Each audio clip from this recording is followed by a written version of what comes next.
Hello વિદ્યાર્થી મિત્રો, આજે આપણે અભ્યાસ કરીશું ડ્રિફ્ટ વેગ. ડ્રિફ્ટ વેગ એટલે શું, ડ્રિફ્ટ વેગ કોને કહેવાય છે, શું ડ્રિફ્ટ વેગની ઘટના કેવી રીતના બને છે, તેનો આજે આપણે અભ્યાસ કરીશું. તો એને સમજવા માટે આપણે એ આડછેદ ધરાવતો અને આપણે એક એલ લંબાઈનો એક વાહકને ધ્યાનમાં લઈએ, જે નળાકાર આકારનો હશે. તો તેવો વાહક આપણે ધ્યાનમાં લઈએ કે તેના આડછેદનું ક્ષેત્રફળ કેટલું હોય, કે એના આડછેદનું ક્ષેત્રફળ એ જેટલું હોય અને એની લંબાઈ આપણે કહીએ કે એલ જેટલીની લંબાઈ હોય. તો આ વાહકની અંદર જ્યારે એને કોઈ વિદ્યુત સ્થિતિમાં અથવા તો કોઈ વોલ્ટેજ બેટરી ઈએમએફ સાથે જોડવામાં નથી આવ્યો ત્યારે આ વાહકની અંદર ઘણા બધા એટમ્સ એટલે કે અણુઓ આવેલા હશે, તથા આ વાહકની અંદર મુક્ત ઇલેક્ટ્રોન, ઘણા બધા અસંખ્ય પ્રમાણમાં મુક્ત ઇલેક્ટ્રોન પણ આવેલા હશે. તો આવા આપણે અમુક ઇલેક્ટ્રોનને ધ્યાનમાં લઈએ, ઘણા બધા હોય એમાંથી અમુક ઇલેક્ટ્રોન, ધારો કે એક ઇલેક્ટ્રોન અહીંયા છે, એને આપણે ધ્યાનમાં લઈએ.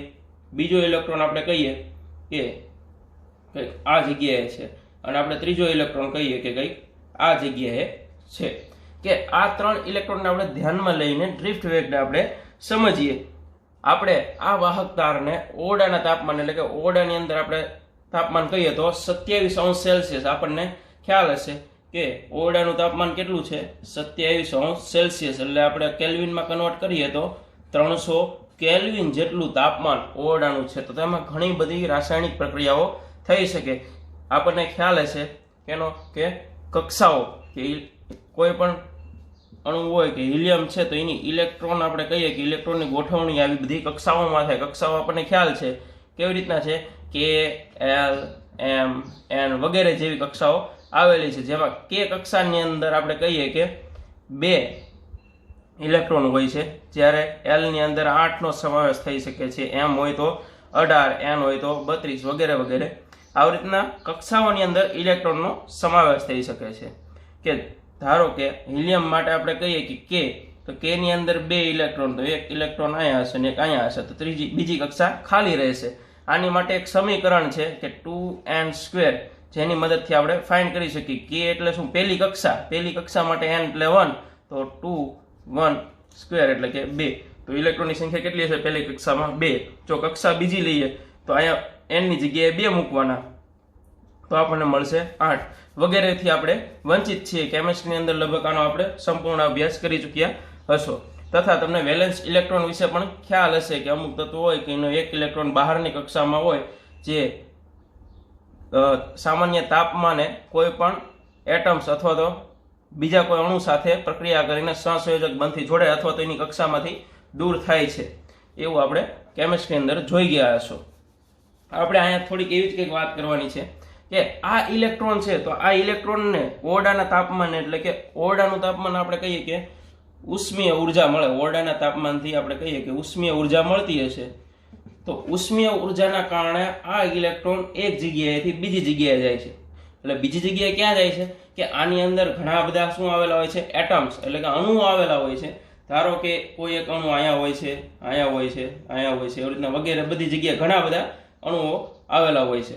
આ અણુઓ સામાન્ય તાપમાને થોડું કંપન કરતા હોય, કંપન અનુભવતા હોય, એટલે કે એની અંદર કંઈક ઉર્જા આવેલી હોય, એના કારણે થોડું કંપન અનુભવતા હોય. એવી રીતના ઇલેક્ટ્રોન પણ અનુભવતા હોય. આપણે એક ઇલેક્ટ્રોનને બહાર કાઢીને ધ્યાનમાં લઈએ કે આ ઇલેક્ટ્રોન છે અને અહીંયા એક એટમ્સ છે, જેની આ કંઈક કક્ષા આપણે દર્શાવીએ.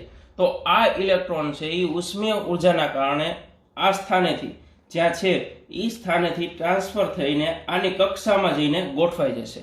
જ્યારે એ સ્થાનાંતર થાય છે ત્યારે એનો પ્રારંભિક વેગ આપણે કહીએ કે પ્રારંભિક વેગ કેટલો હશે, u જેટલો હશે. પરંતુ જો આ કક્ષામાં ગોઠવાઈ જાય ત્યારે એનો અંતિમ વેગ કેટલો થઈ જશે, કક્ષાની અંદર ગોઠવાય પછી એનો વેગ કેટલો થઈ જશે, 0 થઈ જશે. પરંતુ આપણે અંતિમ વેગ કહીએ કે કક્ષાની પહેલા તકરીબન પહેલા એનો વેગ આપણે કહીએ કે v જેટલો, આપણે કહીએ કે v1 જેટલો હશે. આપણે એવું કહીએ કે ભાઈ કક્ષામાં ગોઠવાય છે એની તકરીબન પહેલા એનો વેગ કેટલો હશે, v1 જેટલો હશે. હવે આ ઇલેક્ટ્રોન આની કક્ષામાં કોઈ પણ એક જગ્યાએ ગોઠવાઈ જાય છે, કે અહીંયાથી ટ્રાન્સફર થઈને જો આ ઇલેક્ટ્રોન અહીંયા ગોઠવાઈ ગયો, અહીંયા આપણને ખાલી જોવા મળે કે ભાઈ અહીંયા કંઈ નથી. હવે તો આ ઇલેક્ટ્રોન અહીંયા ગોઠવાય તો શું આપણે એવું કલ્પી શકીએ કે આ બધા ઇલેક્ટ્રોન, આની અંદર 3 આપણે દર્શાવીએ પણ ઘણા બધા ઇલેક્ટ્રોન છે જે આવા ઘણા બધા એટમ સાથે કનેક્ટ થઈને એની જગ્યા પૂરી નાખશે? ના, એવું નથી. થાય છે શું કે આ ઇલેક્ટ્રોન અહીંયા ટ્રાન્સફર થયો, એવી રીતના ધારો કે બીજો એટમ કંઈક અહીંયા આવેલો હોય તો એમાં પણ એક ઇલેક્ટ્રોન આવેલો હોય કે આવી રીતના ટ્રાન્સફર થઈને બીજો ઇલેક્ટ્રોન આવ્યો હોય તો એના કારણે અહીંયા નકારાત્મક પ્રભાવતા વધી જશે એટલા ભાગની અંદર. એના કારણે શું થશે કે આ કક્ષાની અંદર આ ઇલેક્ટ્રોન અથવા તો આની સિવાયનો કોઈ બીજો ઇલેક્ટ્રોન અહીંયા આવેલો હોય તો એ આના નેગેટિવ પ્રભાવના કારણે, નકારાત્મક સ્વભાવના કારણે શું થશે કે વેલેન્સ કક્ષામાંથી વેલેન્સ ઇલેક્ટ્રોન, આપણે કહીએ કે વેલેન્સ ઇલેક્ટ્રોન અહીંયાથી બહાર જશે. તો આ બહાર જતી વખતે એનો જે વેગ હોય છે એ જ વેગને ડ્રિફ્ટ વેગ કહે છે. આ જે ઇલેક્ટ્રોન બહાર નીકળે છે એની કક્ષામાંથી એ વેગને તે શું કહે છે? ડ્રિફ્ટ વેગ કહે છે. આનો વેગ નિશ્ચિત નથી કે કોઈ પણ દિશા પણ નક્કી નથી, કઈ દિશામાં હોય છે, ક્યાં હશે, કંઈ નક્કી નથી. એવી રીતના આની અંદર ઘણા બધા ઇલેક્ટ્રોન છે તો આ બધા ઇલેક્ટ્રોનની દિશા કંઈ નક્કી છે નહીં. ધારો કે આપણે આમ કહીએ કે આ ઇલેક્ટ્રોનની દિશા આ છે, આ ઇલેક્ટ્રોનની દિશા આપણે દર્શાવીએ કે આ દિશામાં ગતિ કરે છે, આ ઇલેક્ટ્રોન છે આ દિશામાં, એટલે કે અસ્તવ્યસ્ત રીતે અંદરો અંદર ગતિ કરતા હોય છે. એવી રીતના આ ઇલેક્ટ્રોન બહાર નીકળે તો એની દિશા નક્કી નથી હોતી. એટલે આપણે આની ઉપરથી કહીએ કે આની અંદર આપણે કહીએ કે આની માટે આપણે કહીએ કે u1 સદિશ, આને કહીએ u2 અને u3, આ પ્રારંભિક વેગ છે. તો આપણે કહીએ કે એનો સદિશ સરવાળો કરીએ આપણે કે u1 સદિશ પ્લસ u2 સદિશ પ્લસ અપ ટુ આપણે કહીએ કે n જેટલા ઇલેક્ટ્રોન અંદર હોય તો un સદિશ, એ બધાનો સદિશ સરવાળો કેવો આવશે? શૂન્ય આવશે. આથી સરવાળો હોઈ શકે, કોઈ પણ વેલ્યુ આવી શકે, પણ સદિશ સરવાળો કેવો હશે? શૂન્ય છે, કારણ કે અંદર એકબીજા કેવા અસ્તવ્યસ્ત દિશામાં ગતિ કરતા હોય છે.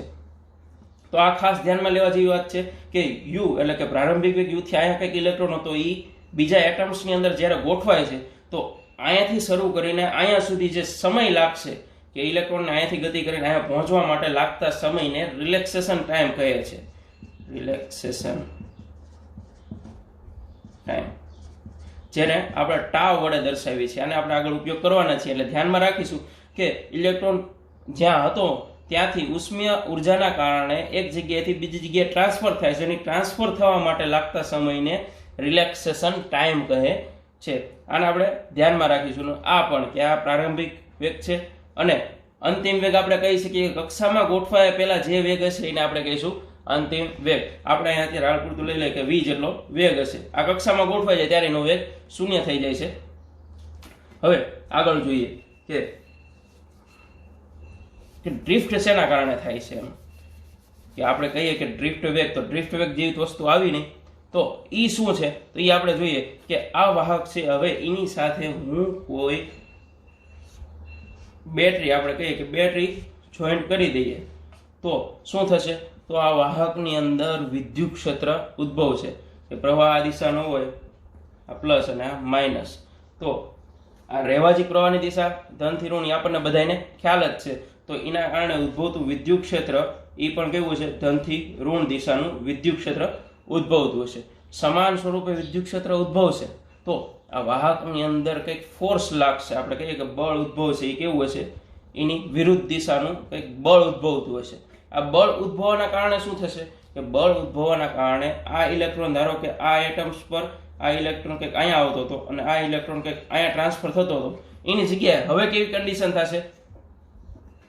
આપણે દર્શાવીએ કે આ ઇલેક્ટ્રોન છે એ આ વિદ્યુત ક્ષેત્ર દાખલ કરવામાં આવ્યું એના કારણે શું થશે? અહીંયાથી ટ્રાન્સફર થઈને ક્યાં આવશે? થોડેક દૂર સુધી કંઈક ગોઠવાશે. એવી રીતના આ ઇલેક્ટ્રોન છે એ બળ આ દિશામાં લાગે છે, એટલે કે આની જગ્યાએ એ ઇલેક્ટ્રોન રહ્યો એ ક્યાં કંઈક એટલે જગ્યાએ કંઈક ગોઠવાયેલો જોવા આપણને મળી શકે કે આ જગ્યાએ ગોઠવાનો હશે. જ્યારે આ ઇલેક્ટ્રોન છે એ ગતિ કરતો કરતો આવે તો થોડોક ડ્રિફ્ટ થઈને અથવા તો એમ કહીએ કે શિફ્ટ થઈને આની જગ્યાએ આ જગ્યાએ ગોઠવાયેલો જોવા મળશે જ્યારે એની અંદર વિદ્યુત ક્ષેત્ર દાખલ કરવામાં આવે છે. તો આવું શા માટે થાય છે? આપણે એમ કહી શકીએ કે જો આની ઉપર ફોર્સ લાગતું હોય કે બળ લાગે છે આની ઉપર, તો બળના કારણે તો આ બધા ઇલેક્ટ્રોનની અંદર પ્રવેગ ઉદ્ભવવો જોઈએ. તો પ્રવેગ આપણે કેમ ધ્યાનમાં નથી લીધો તેને આપણે સમજીએ. તે પહેલા આપણે લખી નાખીએ કે આ ડ્રિફ્ટ વેગના કારણે મળતું સમીકરણ આપણે કહી દઈએ કે આવું કંઈક થાય છે આ ઘટના, કે ઇલેક્ટ્રોન આ જગ્યાએ આ જગ્યાએ ગોઠવાય છે તો શેના ઉપર આપણે આધારિત છે? આપણે એમ કહી શકીએ કે એનો ડ્રિફ્ટ વેગ, ડ્રિફ્ટ થાય છે એનો ડ્રિફ્ટ વેગ છે એ કેટલો હશે? એનું મૂલ્ય કંઈક હશે. આપણે સૂત્રની વાત કરીએ તો એનું ઇક્વેશન કંઈક એવું થશે, સમીકરણ, કે વીડી એટલે એનો ડ્રિફ્ટ વેગ બરાબર કયો પાર્ટિકલ છે? ઇલેક્ટ્રોન છે આપણી પાસે. તો ઇલેક્ટ્રોન એટલે કે માઇનસ ઈ આપણે વિદ્યુતભાર કહી શકીએ. તો ઇલેક્ટ્રોન ગુણ્યા વિદ્યુત ક્ષેત્ર, 2 ટાઈપ્સ ઓફ માસ એટલે કે 2 ગુણ્યા એમ એટલે કે દળ, અને સમય જે લાગે છે આપણે કહીએ કે ટાવ જેટલો સમય લાગે છે. આને આપણે આગળ સાબિત કરીશું. એનસીઈઆરટી સિલેબસની અંદર આ સમીકરણને આવી રીતના દર્શાવવામાં આવ્યું છે કે વીડી બરાબર માઇનસ ઈ પ્લસ ઈ અપોન એમ ઇન્ટુ ટાવ. આ સમીકરણ છે એ આપણે અભ્યાસક્રમની અંદર આનો જ ઉપયોગ કરવાનો છે. પરીક્ષામાં પણ આને અનુલક્ષીને જ એક્ઝામ્પલ ગણવાનો હોય છે. પરંતુ જી નીટની પરીક્ષાની અંદર આ સમીકરણની જગ્યાએ ક્યારેક આ સમીકરણનો ઉપયોગ કરીને પણ જવાબ આવતો, એટલે વિદ્યાર્થી ક્યારેક તમે મૂંઝવણમાં મુકાતા હોય કે ઘણા દાખલાની અંદર આન્સર નથી આવતો, તો એ આન્સર આ એક બગડો છે એના કારણે નથી આવતો. આની અંદર થોડીક એરર આવેલી છે.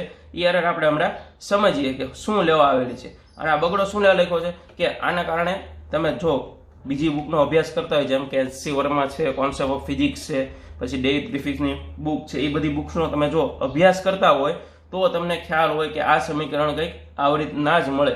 તેને આપણે જોઈએ કે કેમ આવું જ સમીકરણ મળે છે, આવું કેમ નથી મળતું. પરીક્ષાની અંદર વિદ્યાર્થી મિત્રો એનસીઈઆરટી સિલેબસની અંદર આપણે આ સમીકરણનો ઉપયોગ કરીને જ તે એક્ઝામ્પલ ગણીશું. પણ આપણે આને સમજવું જરૂરી છે, એટલે આપણે સમજીએ કે ભાઈ શું લેવા આવી રીતના લખ્યું છે સમીકરણ 2m. તો એની માટે એક આપણે સાદું ઉદાહરણ ધ્યાનમાં લઈએ કે આપણે રોડ હોય, રોડને આપણે ડ્રોનથી જોતા હોય, ઉપર તરફથી આપણે આમ જોતા હોય તો આપણને રોડ કંઈક આવો દેખાતો હશે. આપણે એવું કહી શકીએ કે હવે જો અહીંયા કોઈ કાર ઉભેલી છે, આ ગાડી છે એને કંઈક એક વ્યક્તિ ચલાવતો હશે, કોઈ પણ હોય, એ વ્યક્તિ ચલાવીને એક જગ્યાએથી બીજી જગ્યાએ લઈ જાય છે. અહીંયાથી અહીંયા લઈ જાય છે, તો અહીંયાથી અહીંયા લઈ જવા માટે એને શું કરવું પડશે? પ્રવેગિત કરવી પડશે. તો આપણે એ જ વાત કરી કે જો બળ લાગતું હોય તો બળના કારણે આ ઇલેક્ટ્રોન બધા રહ્યા એ કેવા થવા જોઈએ? પ્રવેગિત થવા જોઈએ. પરંતુ આપણે શું કીધું કે આની અંદર ડ્રિફ્ટ વેગ ઉદ્ભવે છે. તો એને આપણે સમજવા માટે આપણે ઉદાહરણ લઈએ કે એક ગાડી છે એને એક જગ્યાએથી બીજી જગ્યાએ લઈ જવી છે. આ ગાડીને અહીંયાથી અહીંયા સુધી લઈ જવી છે, તો તેના કારણે એને પ્રવેગિત કરવી પડે. પ્રવેગિત કરીએ એટલે એક જગ્યાએથી બીજી જગ્યાએ આવી જાય. ધારો કે આપણે કહીએ કે આનું અંતર છે એ આપણે કહીએ કે 500 મીટર છે. કેટલું છે? 500 મીટર જેટલું અંતર રહેલું છે. તો આ અંતર એક જગ્યાએ બીજી જગ્યાએ લઈ જવા માટે કોઈ પણ પ્રકારની અડચણ નથી, એટલે આપણે પ્રવેગિત ગતિ કરીને લઈ ગયા છીએ. પરંતુ જો આ રોડની અંદર દરેક આપણે કહીએ કે 10-10 મીટરના અંતરે સિગ્નલ આવેલા હોય, પહેલા 10 મીટરે એક સિગ્નલ, એવી રીતના બીજા 10 મીટરે એક સિગ્નલ, એવી રીતના ત્રીજા 10 મીટરે એક સિગ્નલ, એવી રીતના ચોથા 10 મીટરે એક સિગ્નલ, આવી રીતના ઘણા બધા સિગ્નલ આવેલા હોય, એટલે કહીએ કે આપણે થોડુંક મેગ્નિફાય કરી નાખીએ, આનું અંતર 500 મીટર જ છે, એવી રીતના કંઈક હશે. તો આપણે આ થોડુંક ધ્યાનમાં લઈએ કે હવે જો ગાડીને ગતિ કરવામાં આવે તો પહેલા સિગ્નલે રેડ સિગ્નલ આવે તો ગાડીને અહીંયાથી ગતિ કરીને અહીંયા આવીને અટકી જવું પડશે. પાછું પ્રવેગિત કરવાની, જ્યારે સિગ્નલ ખુલે ત્યારે પાછું પ્રવેગિત કરીએ તો પાછું અહીંયા આવીને અટકી જવું પડશે. પાછું પ્રવેગિત કરીએ તો પાછું અહીંયા આવીને અટકી જવું પડશે. તો આવી કન્ડિશનમાં આમ કટકે ગાડી ચાલશે. તો આપણે કહીએ કે પહેલા 10 મીટર અંતર કાપતા ગાડીને લાગતો સમય આપણે એમ કહીએ કે 3 સેકન્ડ છે. તો આ 3 સેકન્ડ માટે આપણે એનો વેગ મેળવી શકીએ. તો આપણે કહીએ કે વેગ v બરાબર કેટલો થશે? 10/3 એટલે કે 3.33 મીટર પ્રતિ સેકન્ડ. કે પહેલું 10 મીટર અંતર કાપતા લાગતો વેગ આપણે કહીએ કે 3.33 મીટર પ્રતિ સેકન્ડના ઝડપથી અંતર કાપે છે. એવી રીતના બીજા 10 મીટર માટે ધારો કે એની માટે તે 3 સેકન્ડ લાગતા હોય અથવા 5 સેકન્ડ લાગતા હોય, પણ આપણે 3 સેકન્ડ ધ્યાનમાં લઈએ કે 3 સેકન્ડ લાગતા હોય તો એનો વેગ કેટલો થશે? 3.33. એવા ત્રીજા માટે આપણે કહીએ કે 3 સેકન્ડ જ લાગતું હોય, ત્રીજા 10 મીટર અંતર કાપવું છે, તો તેની માટે કેટલો વેગ થશે? 3.33. તો જો અહીંયા પ્રવેગ કરતા આપણે વેગને ધ્યાનમાં લઈએ, સરેરાશ વેગને, તો એના ઉપરથી આપણને પાક્કો અંદાજ આવી શકે કે ગાડી એક જગ્યાએથી બીજી જગ્યાએ પહોંચવા માટે કેટલો સમય લાગશે, અથવા તો એને જે વેગથી ગતિ કરે છે તો એ વેગથી પહોંચવા માટે કેટલું સ્પીડની અંદર આપણે જઈ શકશું. આપણે અંદાજ મેળવી શકીએ કે 10 મીટર અંતર કાપવા માટે આટલું વેગથી ગતિ કરીએ તો આટલું ઝડપથી અંતર કપાય છે. તો એવી રીતના બીજા 10 મીટર બીજા 10 મીટર એવી રીતના આપણે ક્યારે અહીંયા પહોંચીશું, કે આપણે જ્યાં પહોંચવું છે તે કેવી રીતના પહોંચીશું. તો આ કન્ડિશનની અંદર તમે જોશો કે અહીંયાથી અહીંયા પ્રવેગિત કરવામાં આવે છે, પણ કેવા સૂક્ષ્મ સમય માટે પ્રવેગિત કરવામાં આવે છે. એટલે આ પ્રવેગના મહત્વ કરતાં આપણે કેનું મહત્વ વધારે હોય છે, વેગનું મહત્વ વધારે હોય છે. એટલે આ કન્ડિશનની અંદર એવું જ થાય છે કે ઇલેક્ટ્રોન રહ્યા એ એક જગ્યાએથી બીજી જગ્યાએ એટલે નજીકના અંતરે જ ટ્રાન્સફર થાય છે. એના કારણે આપણે શું ધ્યાનમાં લઈએ છીએ, એનો વેગ ધ્યાનમાં લઈએ છીએ. જો ઇલેક્ટ્રોન અહીંયાથી ગતિ કરીને જો અહીંયા સુધી અંત પામતો હોત આખે આખું, તો આપણે એનો પ્રવેગ ધ્યાનમાં લે. પણ એવું નથી કે સૂક્ષ્મ અંતરની અંદર જ તે ટ્રાન્સફર થઈ જાય છે, એના કારણે આપણે એનો વેગ ધ્યાનમાં લઈએ છીએ. એટલે કે આપણે સરેરાશ વેગની વાત કરવી જોઈએ હવે, કે સરેરાશ વેગની કેવી રીતના આવે છે. પણ એ પહેલા આપણે વાત કરી દઈએ કે આની અંદર શું ઉદ્ભવે છે, કે વિદ્યુત ક્ષેત્ર ઉદ્ભવે છે. તો વિદ્યુત ક્ષેત્રના કારણે બળ પણ ઉદ્ભવતું હોય છે. તો એ બળની આપણે ચર્ચા કરીએ. આ સમીકરણ થોડુંક સાઈડમાં લખી દઈએ કે વીડી, આપણી પાસે સમીકરણ હતું વીડી બરાબર માઇનસ ઈ અપોન 2m ઇન્ટુ ટાઉ, આવું સમીકરણ છે. તો હવે આપણે શું કહીએ કે બળ મળે છે. તો બળ કેવું હોય છે કે બળ F ઇઝ ઇક્વલ ટુ શું છે, ચાર્જ પાર્ટિકલ ઇલેક્ટ્રોન, એટલે કે માઇનસ ઈ. આપણે આવું કંઈક બળ કહી શકીએ. અથવા તો એમ કહી શકીએ કે બળ અને વિદ્યુત ક્ષેત્ર બંને કેવા છે, ઓપોઝિટ ડાયરેક્શન, બે વિરુદ્ધ દિશામાં છે. એટલે કે અહીંયા ઋણ નિશાની આવે. પ્રવેગની વાત કરીએ તો પ્રવેગ A બરાબર F બાય m. F એટલે શું છે, માઇનસ ઈ અપોન m. તો માઇનસ ઈ બાય m. આ આપણો પ્રવેગ કંઈક આવો હશે. હવે આગળ જોઈએ કે આપણે એક તો કહી દીધું કે આના પ્રારંભિક વેગનો આપણે સદિશ સરવાળો કરીએ તો સદિશ સરવાળો કેવો હશે, 0 હશે. હવે વાત કરીએ એના અંતિમ વેગની. હમણાં વાત કરી હતી કે આવી આકૃતિ દર્શાવી હતી કે એક ઇલેક્ટ્રોન છે એ આ એટમ્સની અંદર ગોઠવવા માટે જાય છે. ધારો કે અહીંયા ગોઠવાય છે, તો અહીંયા આપણે કીધું પ્રારંભિક વેગ u અને અહીંયા v. કક્ષાની અંદર તો એનો 0 હોય છે, પણ કક્ષાની તરત પહેલા આપણે કહી શકીએ કે v જેટલો વેગ હશે. તો આનો આપણે સરેરાશ વેગ મેળવવો હોય તો આપણે આનો સરેરાશ વેગ મેળવી શકીએ. કેવી રીતના મેળવી શકીએ સરેરાશ વેગ? તો અથવા તો આપણે એમ કહીએ કે અંતિમ વેગ પહેલા મેળવી. તો અંતિમ વેગ કેવી રીતના મેળવી શકીએ? તો આપણે કહી શકીએ કે અંતિમ વેગ બરાબર એનો પ્રારંભિક વેગ પ્લસ અહીંયાથી અહીંયા જાય છે ત્યારે કેવો થાય છે, થોડો પ્રવેગિત થાય છે. એટલે પ્રવેગ ગુણ્યા એની માટે લાગતો સમય, રિલેક્સેશન ટાઈમ, એટલે કે ટાવ. તો એનો અંતિમ વેગ કંઈક આવો આપણને પ્રાપ્ત થાય. કે અંતિમ વેગ જો મેળવો હોય તો અંતિમ વેગ આવી રીતના મળે. અંતિમ વેગ મળી જાય તો આપણે એનો શું મેળવી શકીએ, સરેરાશ વેગ મેળવી શકીએ. તો સરેરાશ વેગને આપણે દર્શાવીએ તો સરેરાશ વેગ બરાબર શું થશે, u plus v by 2. u ની જગ્યાએ તમે u મૂકો, v ની જગ્યાએ શું મૂકીએ તો u plus v by 2. v ની જગ્યાએ u plus a into tau. આપણે આ કિંમત મૂકીને આનું સાદુરૂપ આપીને સરેરાશ વેગ, એક ઇલેક્ટ્રોન માટેનો સરેરાશ વેગ આપણે મેળવી શકીએ. તો ધ્યાનમાં લઈએ આપણે પહેલો ઇલેક્ટ્રોન નામ આપી દઈએ u1 ને ધ્યાનમાં લઈએ કે આનો પ્રારંભિક વેગ u1, આનો અંતિમ વેગ છે એ v1 જેટલો હશે. તો અંતિમ વેગ આપણે અંતિમ વેગ માટે શું લખી શકીએ? અંતિમ વેગ માટે લખી શકીએ કે v1 બરાબર u1 પ્લસ a. પ્રવેગ કેવો હશે? બધાનો સમાન હશે, પરંતુ રિલેક્સેશન ટાઈમ છે એ અલગ અલગ હશે. એટલે કે આની માટે ટાવ 1 હોય, આ બીજા ઇલેક્ટ્રોન માટે ટાવ 2, ત્રીજા માટે ટાવ 3 વગેરે વગેરે હોઈ શકે. તો આપણે એકનો અંતિમ વેગ લખો, આ એક ઇલેક્ટ્રોનનો આપણે અંતિમ વેગ લખો તો આવી રીતના બીજા ઇલેક્ટ્રોનનો પણ અંતિમ વેગ થાય, ત્રીજાનો થાય. આવી રીતના n ઇલેક્ટ્રોન હોય તો n ઇલેક્ટ્રોન સુધીનો એનો અંતિમ વેગ થશે. અંતિમ વેગ ઉપરથી આપણે શું મેળવવાનું છે? સરેરાશ વેગ. તો v1 માટે, પહેલા ઇલેક્ટ્રોન માટે આપણે કહીએ કે સરેરાશ વેગ એટલે કે v એવરેજ 1 આપણે વાત કરીએ તો એ કેટલી આવશે કે u1 પ્લસ v1 આટલો બાય 2. તો u1 એટલે શું છે? u1 એટલે u1 છે, પ્લસ v1 એટલે u1 પ્લસ આપણે અહીંયા a ની જગ્યાએ કિંમત પણ મૂકી શકીએ છીએ. તો જોઈએ કિંમત આપણે પછી મૂકીએ, અત્યારે એમ નામ જોઈએ એ રાખીને કે a ટાવ 1 આખું સમીકરણ ભાગ્યા 2. તો અહીંયા શું થશે u1 પ્લસ u1 એટલે 2u1 થશે. 2u1/2 સેપરેટ છેદ આપીએ તો 2u1/2 plus a tau1/2 2 cancel થઈ જાય તો શું વધે ખાલી u1 પ્લસ a tau1/2. આપણને શું મળ્યું v એવરેજ 1 એટલે કે પહેલા માટે પહેલો ઇલેક્ટ્રોન અહીંયા જાય છે એની માટે આપણને સરેરાશ વેગ મળ્યો.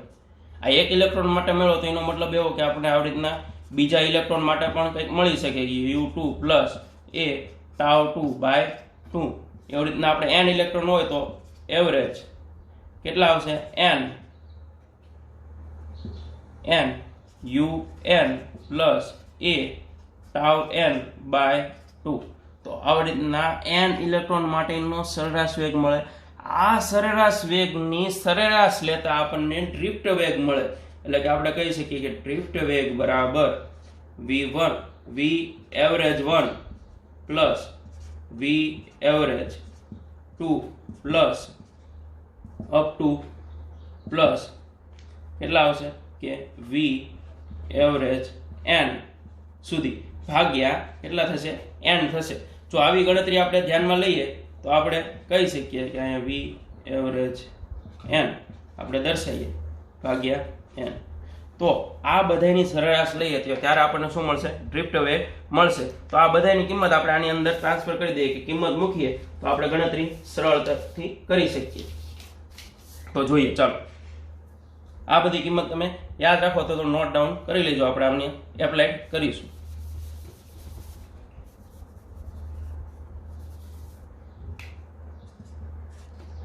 શું છે આપણી પહેલા v એવરેજ 1 v એવરેજ 1 એટલે આપણી પાસે શું હતું vd બરાબર v એવરેજ 1. તો v એવરેજ 1 એટલે હતું u1 પ્લસ a સદિશ tau1/2.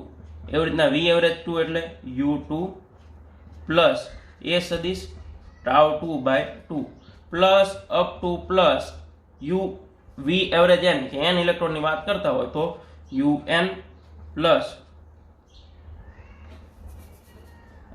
Plus up to plus un plus શું થશે a tau_n/2 બાય n આખાના છેદમાં n આવશે.